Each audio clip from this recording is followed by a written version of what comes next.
आज मी तुम्हाला विठ्ठलाच्या कानातील माशांचे रहस्य सांगणार आहे. मकर कुंडले तळपती श्रवणे अशा या अभंगाच्या ओळी तुम्ही ऐकल्या असतील.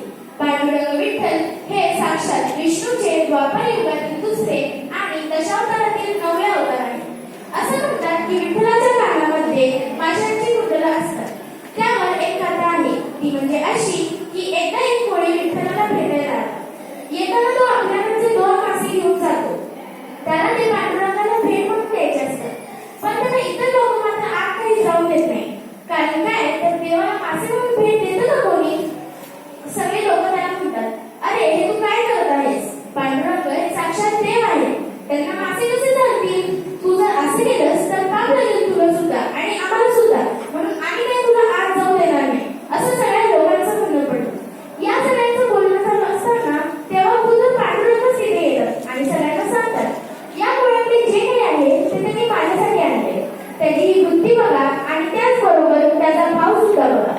तुम्ही मला जे काही भक्तिभावाने द्याल ना, ते मी अतिशय मनापासून आणि प्रेमाने स्वीकारेन. मग ती कुठली का गोष्ट असेल, कारण मी सृष्टी चालवतोय आणि त्या